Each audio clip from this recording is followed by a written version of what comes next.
penyebab terjadinya pelanggaran hak dan pengingkaran kewajiban warga negara. Yang pertama ada sikap egois atau egoisme.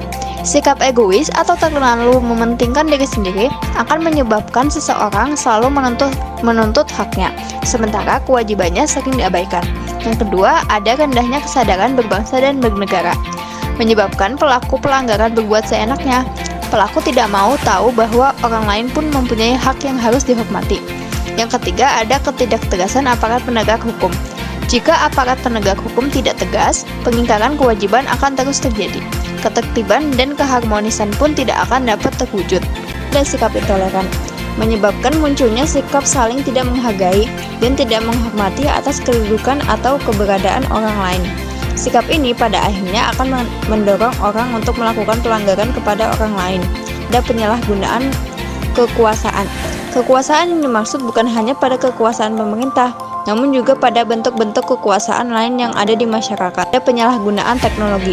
Kemajuan teknologi, terutama dalam hal media sosial dan internet, dapat digunakan sebagai sarana untuk menyebarkan informasi palsu, memanipulasi opini publik, atau menyebarkan konten yang memicu konflik dan ketegangan sosial.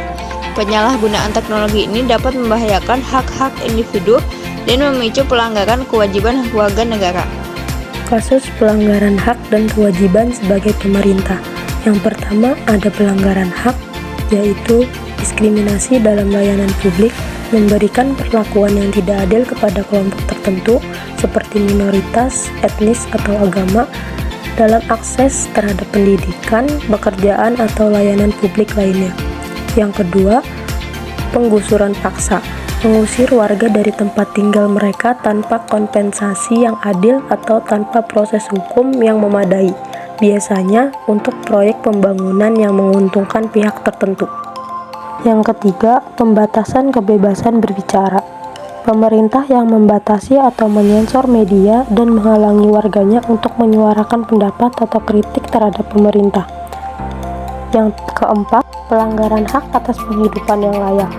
Pemerintah yang gagal melindungi hak-hak buruh, seperti tidak memastikan upah yang layak atau membiarkan praktik kerja paksa, dapat dianggap melanggar hak atas penghidupan yang layak.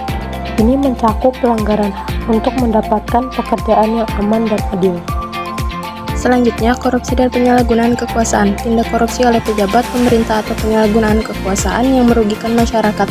Selanjutnya, kebijakan yang tidak sesuai. Pengambilan kebijakan yang tidak sesuai dengan kebutuhan dan kepentingan masyarakat atau kebijakan yang tidak dilaksanakan dengan sepenuhnya. Selanjutnya, ada pengingkaran kewajiban melindungi hak asasi manusia. Pemerintah yang tidak menindaklanjuti laporan pelanggaran hak asasi manusia seperti kasus penyiksaan, penahanan sewenang-wenang, atau diskriminasi rasial. Lalu ada pengingkaran kewajiban menyediakan pelayanan publik. Pemerintah yang tidak menyediakan fasilitas kesehatan yang memadai seperti rumah sakit dan klinik di daerah terpencil atau kurang berkembang. Kasus pelanggaran hak dan kewajiban warga negara. A. Ada pelanggaran hak. Yang pertama, pelanggaran hak atas pendidikan, yaitu menghalangi akses anak-anak ke sekolah seperti memaksa anak untuk bekerja daripada bersekolah atau mendiskriminasi anak-anak berdasarkan ras atau status sosial mereka.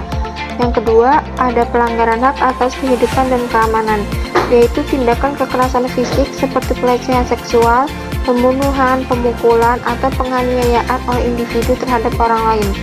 Kasus pelanggaran hak dan kewajiban warga negara. Yang B, ada pengingkaran kewajiban. Yang pertama, pengingkaran kewajiban membayar pajak. Membayar pajak adalah kewajiban warga negara untuk mendukung pendanaan layanan publik dan infrastruktur. Pengingkaran kewajiban ini dapat merugikan negara dan masyarakat karena mengurangi dana yang tersedia untuk pembangunan dan pelayanan publik. Yang kedua, ada pengingkaran kewajiban mematuhi aturan dan peraturan lalu lintas. Pengemudi yang melanggar aturan lalu lintas seperti tidak mematuhi batas kecepatan, menggunakan ponsel saat berkendara, atau mengemudikan kendaraan tanpa SIM yang sah. Pengingkaran kewajiban menjaga kesehatan lingkungan. Membuang sampah sembarangan membuat lingkungan menjadi kotor dan tidak sehat. Ini adalah bentuk pengingkaran kewajiban menjaga kesehatan lingkungan. Selanjutnya, pengingkaran kewajiban untuk menjaga persatuan bangsa. Melakukan aksi terorisme yang bertujuan menimbulkan ketakutan dan kerusakan di masyarakat serta menebarkan permusuhan atau kebencian antar kelompok masyarakat. Pelanggaran hak atas privasi, yaitu seseorang menyebarluaskan informasi pribadi atau foto-foto seseorang tanpa izin. seperti memposting gambar pribadi di media sosial atau mengungkapkan rincian pribadi tanpa persetujuan. Kedua, pelanggaran hak atas kebebasan beragama, yaitu diskriminasi atau penindasan terhadap individu atau kelompok karena agama mereka, seperti melarang seseorang menjalankan ritual keagamaan atau menjelek-jelekan kelompok agama tertentu.